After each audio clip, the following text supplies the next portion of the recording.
everyone, today I'm going to be doing a portrait of Mia the dog. Mia is a dog that I know really well. She's my brother-in-law's dog, and so I've known her since she was a tiny little puppy, and I've been waiting to do this portrait of her for years because I was thinking I didn't realise how long it takes dogs to sort of fully mature, and I was waiting for her to mature so that I could do a really nice little portrait of her.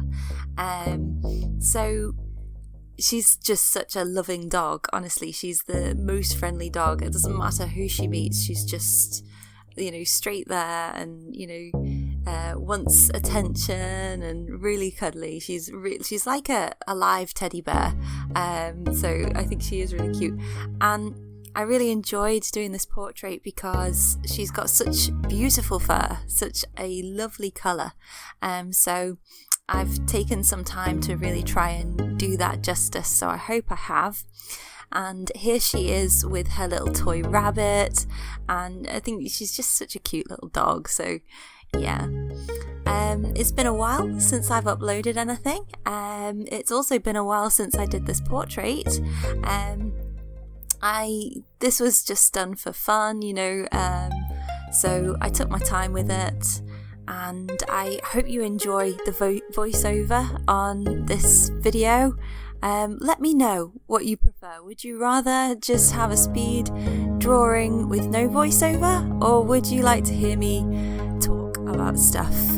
Leave a comment below to tell me what you'd prefer, and I promise not to take offence if you tell me to stop talking. So as you can see, I'm trying a new technique. It's something that I've done in the past before, but it's something that I'm trying a bit more with my commissions and stuff recently. I start by doing either a watercolour or a gouache. I don't know if you call it gouache or gouache. It's a type of paint base, and I do a wash underneath, and then over the top of that I work in the details with pencils. So you can see here I'm trying to work in the colours, trying to work out the hues and the tones, and I'm doing that to try and get some volume into my work. You can also see I've used a toned paper. This is something that I've always done since I think I started studying the work of Degas when I was at A-level. And I found that he used grounds or coloured grounds, and that is something that's just stuck with me throughout my practice. I've always enjoyed using a coloured ground because I think it's less intimidating than white, and also you can use the colours of your ground to sort of form the basis of the palette of your work. So I quite enjoy doing that. But here you can see I've started to use the pencils, and now I'm starting to add the detail to this bunny rabbit, which just so happened to be, I think, harder to do than the actual dog. Thanks for including the rabbit. But yeah, I love the little the details. It challenged me. I like a challenge. Careful what you wish for, Pip, but I do like doing a little bit of a challenge to try and get all the detail of that rabbit, and I liked how the colours of the rabbit complemented the colours of Mia the dog as well, and the textures were very different, so I like a variation of texture in my artworks, so it was nice to be able to do.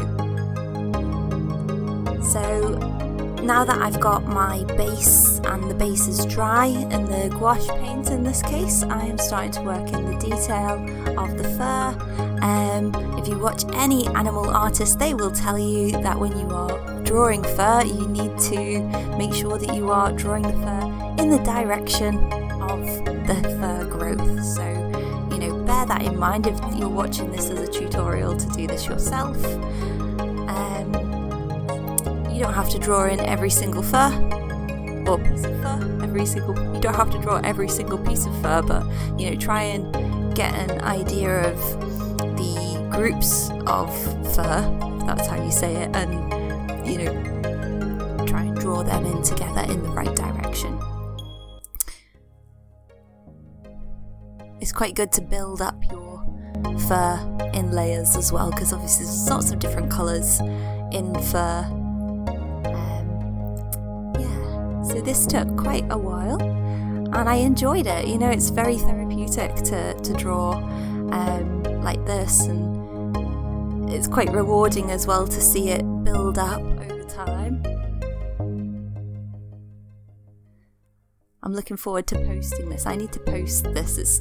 I'm still looking at this piece of work in my house, and I'm thinking I need to get to the post office to send it. And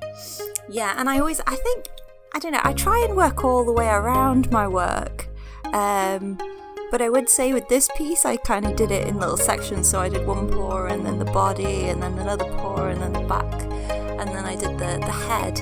I think with this, I think she's just got such a characterful face that I was sort of saving my favourite bit for last. I saved the eyes till the very last, and I think that's, you know, when you do the eyes and the features, that's when you really start to see the character come out in any portrait, and that's the best bit. That's the bit where you go, oh, I've got it, or uh-oh, I need to make some changes. I think it worked out pretty well with this one, I think, if I do say so myself. So yeah, she's got really cute little eyelashes as well, and she's got a little quiff. Like, she's a bit like Tintin in the fact that she's got a little curl in the middle of her head that sometimes they like style into a mohawk, which is adorable. So I've tried to get, you know, those wispy little bits of fur on her because she's just so soft. And I spent some time doing that. You can see every now and again I'm using like different materials. I just kind of I used to sort of say that I was an oil painter or a coloured pencil artist, and then I started realising that there are a lot of other materials that you can mix into your work. So, you know, I wouldn't say I'm a mixed media artist, but you know, I do like to mix and match a little bit. I just look at my art collection and look what's in front of me and think, well, what material is going to work best to get the effect that I want to achieve here. If you've made it all the way to the end of my video, thank you so much for watching. If you enjoyed it, please like and leave a comment. And if you really enjoyed it and would like to see more, then please subscribe to my channel so I can see you next time. Bye!